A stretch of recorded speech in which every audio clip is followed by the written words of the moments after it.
Approche, approche. Je vais te saigner, mec. J'étais dans la peau, chérie.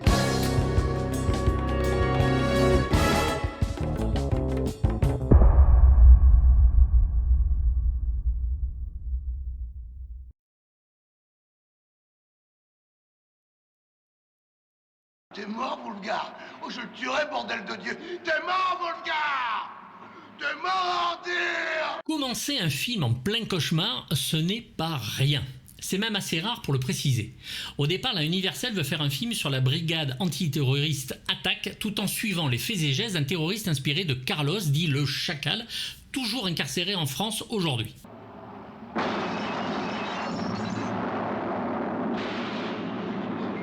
Ce terroriste, Eymar Wolfgar Reinhardt, interprété ici par Rutger Hauer, et oui, le grand acteur, premier rôle au cinéma américain, pose une bombe à Londres, puis part à Paris afin de subir une opération de chirurgie esthétique. Qu'est-ce que vous voulez au juste, hein? Je veux être beau. Il va se rendre à New York pour mettre la ville à feu et à sang, mais une brigade va être créée et le détective Dec Da Silva, interprété par Sylvester Stallone, va tout faire pour l'arrêter.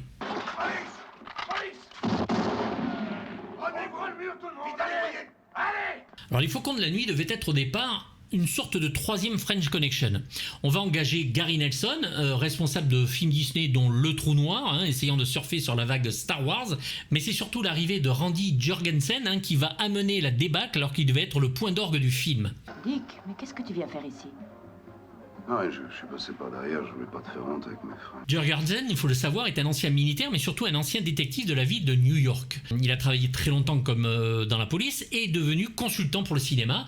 Son travail va rendre des films ultra réalistes comme French Connection, Le Parrain, The Seven Ups avec Roy Scheider, Sorcerer de Friedkin, Cruising aussi de Friedkin, Maniac, bref du gros lourd jusqu'à Donnie Brasco.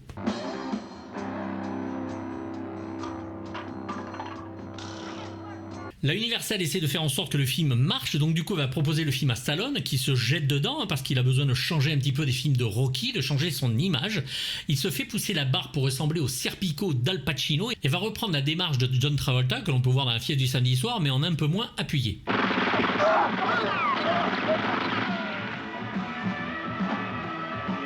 Mais Stallone reste lui-même et commence à vouloir tout contrôler. Donc il va donc virer le réalisateur d'abord, puis Jorgensen. Un monde meilleur t'attend.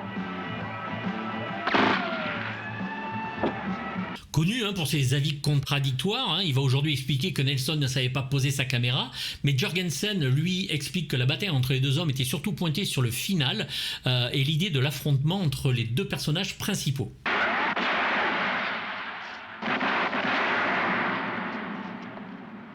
La Universal commence à se dégonfler sur la violence, trouvant le film trop violent et très sombre, et Stallone va vouloir mettre en scène le film lui-même. Tu le vois, Matt? Non, je l'ai perdu.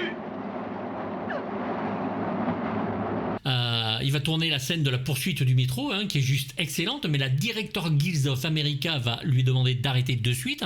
Et donc, on va donc engager le jeune Bruce Malmuth, un jeune réalisateur qui au final ne connaîtra absolument pas la gloire, si ce n'est que par ce film, et le Échec est mort avec Steven Seagal, dont il va falloir que je commence à en parler dans mes chroniques du Yakayo préféré. Criez.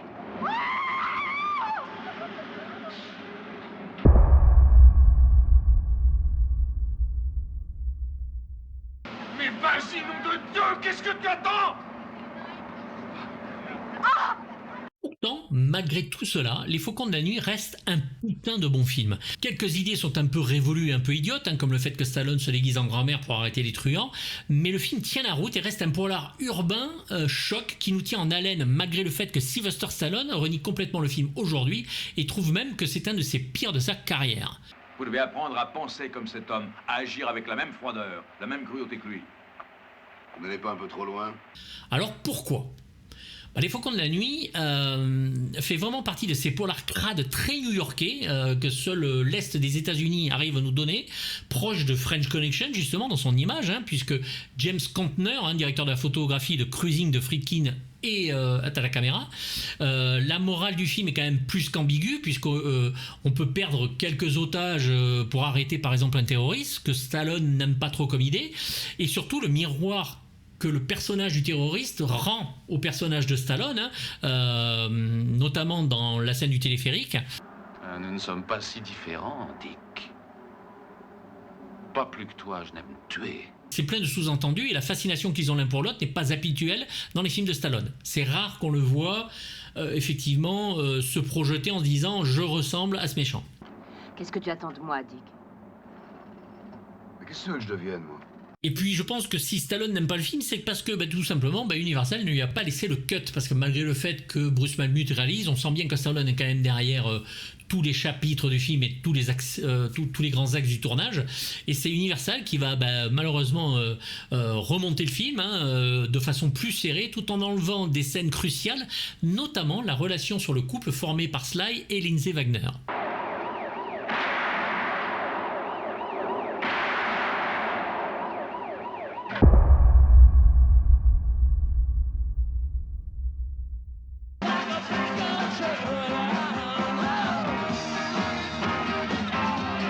Donc en plus de tout ça, Malmuth et Stallone vont pas s'entendre sur le film, décidément. Et les deux acteurs principaux, Sly et Rutger, ne vont pas aller pour le mieux. En effet, Rutger Hauer va se blesser sur le tournage parce que Stallone a demandé à ce que la scène soit jouée de façon plus brutale sans le prévenir. Du coup, Stallone se fout qu'il soit blessé. Hauer va aller le trouver et va le menacer d'aller lui péter la gueule à l'étalon italien. Donc la tension entre les deux est à son comble et il y aura énormément à rendre justement cette confrontation entre les deux hommes fulgurante, plausible, plus vraie que nature, parce que dans la vraie vie, ça l'était.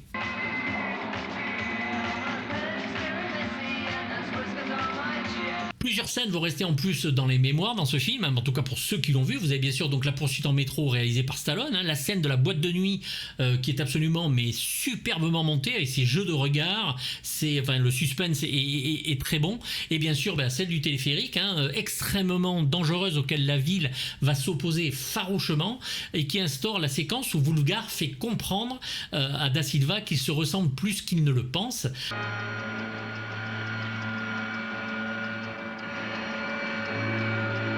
L'atmosphère urbaine y est aussi extrêmement bien rendue avec ses petits truands et sa violence. Et enseigne-moi si t'es un homme. Mais qu'est-ce que t'attends? T'as les foies?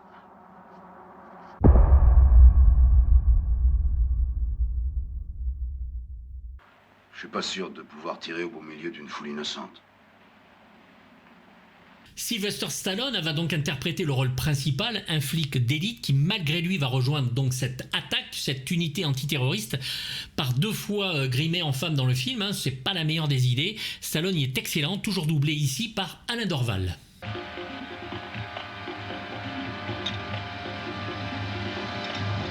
Alors Rutger Hauer jouera donc son premier film américain en tant que terroriste, le fameux Woolgar.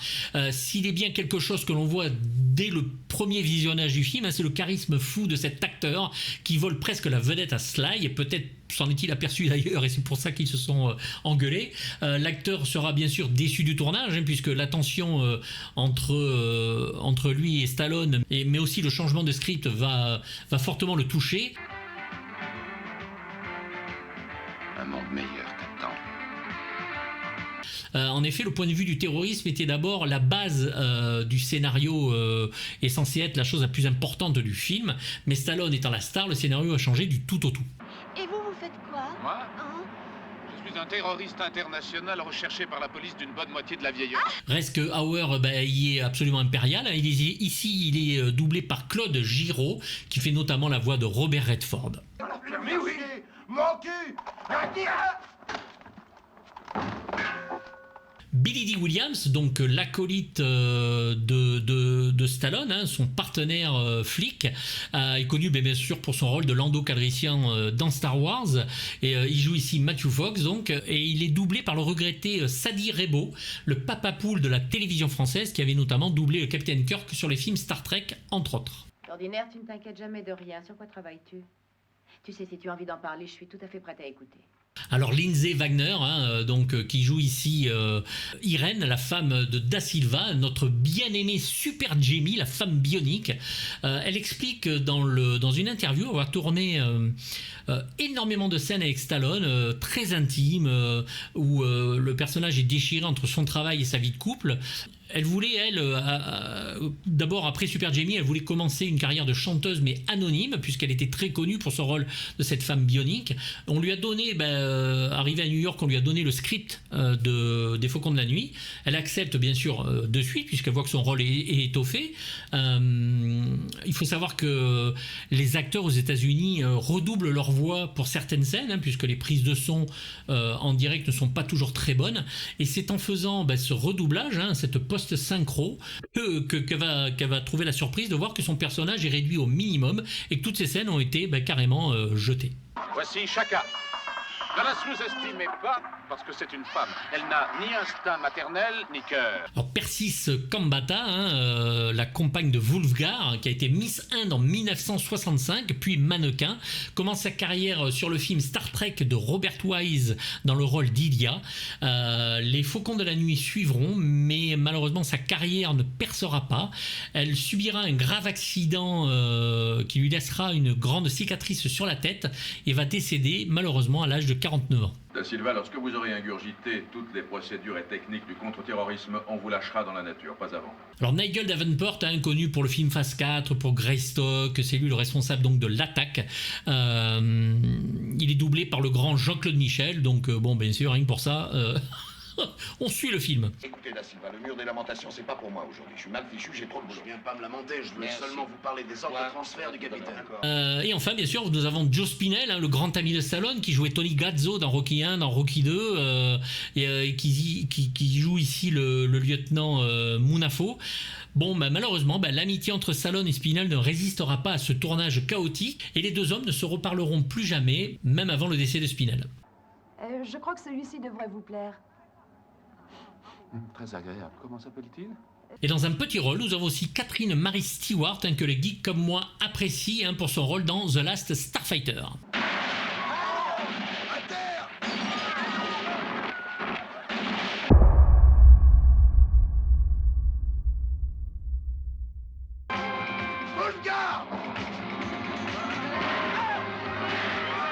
Les Faucons de la Nuit, donc une excellente série B urbaine, violente, burnée, alors qu'au départ ça devait être une vision profonde sur le terrorisme. Le film finit par n'être au final qu'une chasse à l'homme plus classique. Il sera un échec au box-office et sera perdu de vue pendant très très longtemps. Le montage final ayant été supervisé par la Universal, donc comme je le disais, le film est moins sanglant, mais restera quand même un des meilleurs films de Stallone à mes yeux, et que j'aime regarder vraiment de temps en temps.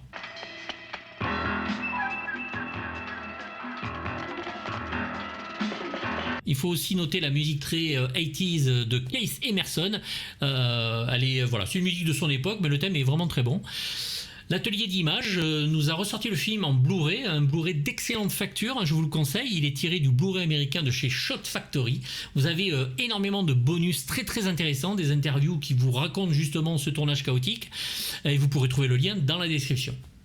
Alors, quelle note mettre à ce film? Je ne sais pas, je ne vais pas lui mettre un 7 sur 6 parce que même si le film est très bon, et peut-être même un des meilleurs de Stallone, je ne sais pas, il y a quand même quelque chose de chaotique et ça se voit, mais c'est un film que je vous conseille à voir. Si vous aimez les polars noirs de New York façon French Connection, vous ne serez vraiment pas déçus. Alors attention, c'est une série B, contrairement à French Connection qui est beaucoup plus film oscarisable, mais ça reste un film vraiment étonnant et Stallone y est très bien. Rutger Hauer, il bouffe l'écran comme d'habitude, donc voilà, n'hésitez pas à le voir si vous ne l'avez pas vu. Dites-moi ce que vous en pensez si vous l'avez vu dans les commentaires, j'y répondrai. Je vous dis à très bientôt, bye bye.